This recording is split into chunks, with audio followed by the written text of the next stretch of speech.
What's going on, guys? Welcome back to the channel. My name's Andy, and on this channel we talk about audio, video, and tech. And in this week's episode, we are checking out the Blackmagic Pocket Cinemacamera 4K in 2022.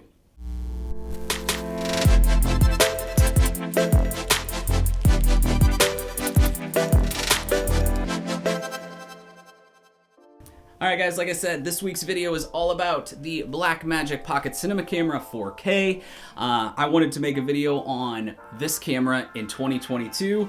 This thing has been out for 5 years, and I recently just purchased this, and I felt like a good explanation on why you might want to pick up this camera in 2022 over maybe the Blackmagic 6K, the 6K Pro, maybe even the Lumix GH5, definitely over the Sony a7S III. So again, there's all these new cameras that are out, and I wanted to kind of talk about what this, how this camera holds up in 2022 when it's been out for 5 years. So let's start by the things that I love about this camera. This is my first cinema camera, so I was kind of nervous going from the mirrorless world into a cinema camera that, you don't have the continuous autofocus, you don't have in-body stabilization, and learning how to shoot on a camera that doesn't have those things. But now that I've spent a little time with it, I love this thing. I don't miss those features at all when I'm out shooting. I actually am preferring manual focus a lot more. The lens that I have on this camera does have vibration control, so kind of a in-lens stabilization as well that does help smooth out some of those micro jitters. So I found those workarounds, and honestly, not having those things doesn't bug me at all. So, all right, let's get into the good things about this camera, the things that, make it a great buy. First of all, it has been out for 5 years, so these things used are all over the place. I was actually able to pick this one up off eBay, used for under $1,000, and there's tons and tons more on there. So I would say number one is the price. The price point on these is fantastic for what you get. The second thing I love about this is the variable frame rate options. So you are able to shoot 4K, 24, 30, and 4K up to 60 frames per second. So you can get a half-speed slow-mo at 4K still, which is awesome. And then you can go up to 120 frames per second in 2.6K, which looks fantastic. You can also do 120 in HD as well, so 1080. So the variable frame rate options in here are really, really great. There was an update a while back for this camera where it actually gives you a 4K 75 frames per second mode, which I have been testing out and found works really great and looks fantastic still. It also has 10-bit 422 color in here. So again, that hangs with most of the new cameras coming out. The GH6 and the a7S III have that, but this had it, 5 years ago. It looks great. The colors are awesome on this. So I absolutely love the color science in this camera. The Blackmagic film color profile is ridiculous. The other thing I love about this is that it shoots B-RAW, so raw footage. Allows you a lot more room in post to push colors around and kind of manipulate the look that you get out of this camera. So the B-RAW is fantastic. The different compression settings are amazing because you're able to shoot these really high-res videos at high frame rates. You could shoot a lot on a fast, just regular SD card. If you get a V90 SD card and pop that in, you can actually shoot internal. I went with a external SSD, a Samsung T5 1 terabyte drive. It just gives me, all the extra storage, so I don't have to constantly dump footage back and forth if I don't want to. And the write and the read speed on this are super fast, so you don't get any bogged down in any of those higher frame rates. So again, I really love the compression modes on this and all the extra storage options. You are able to store an SD card, a CFast card, or an external SSD. So lots and lots of options. I also love all the ports that you have on here. You've got a USB-C, an HDMI, you got a headphone in, a microphone in, you've got your power, and then you've actually got a mini XLR. So, what more do you want? That's plenty of ports for me. It gets the job done for pretty much anything that I need it for. So again, the frame rates, the color science, all of that is fantastic. Let's talk about maybe the things that you'll hear a lot of complaints on. And number one for me is the battery life. The battery life just sucks. You know, it uses the Canon LPE6 batteries, and it just burns through them. I get it, I understand why, but definitely pick up extras of these. I think I have like 4 of them now. I also use an external battery at times if I'm going to be shooting for longer periods of time, because you know, 1 or 2 of these just isn't going to get you through even a few hours. So definitely want to have extra batteries. So that is one big downside for me. It's just a bummer. The second thing, like I mentioned earlier, is there's no in-body stabilization on this. So shooting handheld can be tricky at times. And again, people that are used to shooting on a camera that has that, it is definitely a learning curve on, you know, positioning your body, tucking your arms in, you know, slow movements, you're not getting any bumps. But again, I found the workaround is using a stabilized lens on this thing. It'll definitely do the trick for you and get you stable enough. And you may have to use a gimbal or a tripod, but you know, that is just the world of cinema cameras. There's no stabilization on any of them. I also, the big thing about this camera is it's micro four thirds, which I was coming from an APS-C camera before, and that's what I'm shooting on now. The micro four thirds made me a little nervous about the low light capabilities, but with the Metabone speed booster that I have here and a 2.8 lens, it's great in low light. The camera also has dual ISO, native ISO, so you've got 400 and 3200. And I found 3200 with this 2.8 lens with the speed booster actually gives you a 1.9 aperture, and man, it's awesome in low light.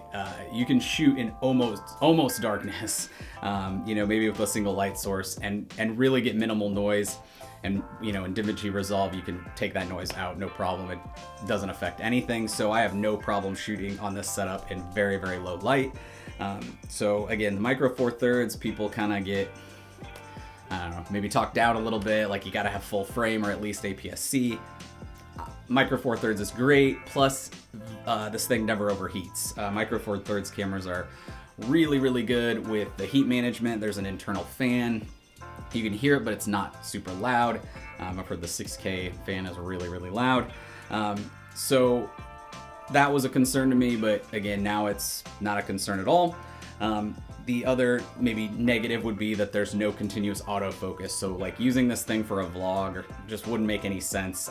That's not what these cameras are you know, meant for. They're not meant to vlog on.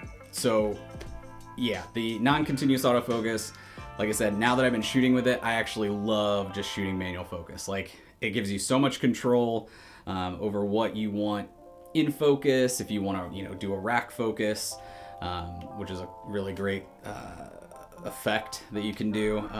So manual focus is awesome. I don't think I'll go back to using continuous autofocus unless I'm shooting a YouTube video or I'm vlogging. Everything else will be shot manual focus. So definitely fantastic there. So those are kind of some of the negatives, but those are also some of the workarounds that I found as well. So for me, maybe for me, they're not as much of a negative, but for someone else coming from a mirrorless world, it might be a negative. So those are kind of the good, the bad. I recently took this thing out to a nature preserve by my house and just took a hike through the woods and shot some footage, and I will be peppering some of that footage in this video as well, just so you can see kind of what the camera looks like. Now, everything was shot in B-RAW, 5:1 compression, and then you know, DaVinci Resolve to color grade and edit the video. Now, I was lucky enough to buy a used Blackmagic cinema camera that actually came with the studio version of DaVinci. The previous owner never activated it and was kind enough to throw that in the box. So now I have DaVinci Resolve Studio, which is $300 on its own. So now if you can find a camera under $1,000 that includes that license, you know, now you're at like a $600-700 camera, and you've got, you know, DaVinci Resolve Studio, which is awesome, by the way. I would definitely encourage upgrading if you have the free version. I've heard a lot of people say there's not that much difference. There's a huge difference. The noise reduction tools that are in the studio version are worth it alone. It actually maximizes more of your computer's hardware, so you get better performance. You get a bunch of added transitions and effects. It just really opens up that software, and the studio version is fantastic. So if you've been on the fence, I would say it's definitely worth the upgrade. But you know, using these cameras with B-Raw, you have to use DaVinci Resolve. So I'm happy that I took that step into DaVinci before purchasing this camera. I'm getting more comfortable with it all the time. But you can also shoot in ProRes and edit in Final Cut or Premiere, you know, just like you would on any other camera. And the ProRes looks great as well. So, you know, those two shooting options and all the compression options,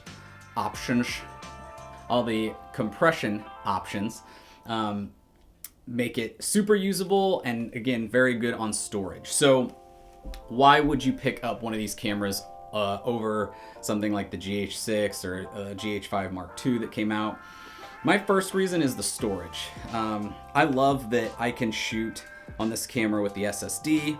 I love that I can throw in an SD card and shoot on it in a pinch. And I love that I can drop that compression down to 12:1 and get really small, easy to playback files that don't take up a ton of space. Whereas with another camera, if you're shooting at, you know, H.264, H.265 in 4K at 60 frames per second, you're gonna have these huge files. So they're gonna take up a lot more storage space. They're gonna be harder for your, you know, computer to play back smoothly. So there's a whole nother concern when you look at a camera like the GH6 or the A7S III that a lot of people don't take into account. We get bogged down with these like wonderful specs, like it sounds so nice, but then you have to think, can my computer handle it? Am I gonna wanna invest money in all the storage options because they get expensive? And with this, the storage is not an issue. You can shoot super high quality footage and it doesn't take up a lot of space, and it's easy to play back. So that would be one big reason to get this over something else. I think another reason is just the way that this camera looks. It looks like a cinema camera. It looks like you were making a film. And maybe not everybody wants that, but I like that it's not super sharp. These cinema cameras don't add any additional sharpness in camera. You're able to do that in post. And there's something about that look that just, very filmic. And obviously that's what this camera is designed to do.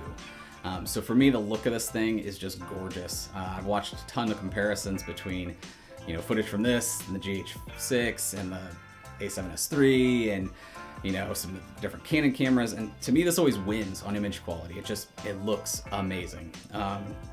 So that would be a huge factor for me, is, again, I just want something that looks great. The third thing is the menu system is unbelievable. I'm sure by now we've all seen it, but the menu system is so easy to navigate. Everything's labeled on the top, whether you want to look at recording settings, your monitor settings, audio. You can save presets, which I have 4 presets. I could just tap on there. Everything is super easy to use on the fly, so you're not out there stumbling around, digging through menus and things like that. So the menu for me is awesome. I like that there's no recording limit, it doesn't overheat. So yeah, I think there's a ton of reasons that in 2022 you'd still want to pick up this camera. Now, I will say that this camera is not for everybody. You know, if you rely heavily on autofocus, do not buy this camera unless you're willing to learn manual focus. If you absolutely need in-body stabilization, do not buy this camera because it does not have that. You know, I think this is not a good first camera for somebody, but I think if you've been shooting on mirrorless cameras for a while and you're looking to kind of step up your game, this is a good, you know, second, third, fourth camera to add to the arsenal, especially when you're doing more tripod stuff because it just looks so good, or, you know, gimbal work. This thing is freaking awesome. So again, really the main thing about this video is I just wanted to make a video talking about a camera that's 5 years old and why I think it's still viable, it's still awesome, why I didn't go with the 6K versions. I just honestly don't need 6K right now. 4K is plenty for me. Maybe one day down the road I will say, oh my gosh, I have to have 6K. I have to have that extra resolution. But for me, you know, posting on YouTube and things like that, they're gonna compress it anyway. And this is more than good enough, in my opinion, for maybe 80% of the people out there. You know, if you're trying to do super high budget films and commercials and, you know, documentaries, yeah, maybe you want the 6K version, maybe you want that extra resolution. But for me, 4K is plenty. In 2022, I haven't made that decision that I need more yet, but I think this is going to be a camera that I have for quite a while. And yeah, I absolutely love it. I think it's great. And if you guys were on the fence about checking one out, I think it's a great time to do it. Because the price just keeps going down on these used, so you can pick one up for pretty low investment and see for yourself. These are freaking awesome. So yeah, I mean that's all I have. This 2022 Blackmagic Pocket 4K, still killing it. So again, thank you guys so much for watching. If you haven't already, please like and subscribe down below. That really helps me out. I also love when you guys drop comments, because I like engaging and talking to you guys about video production and cameras and software.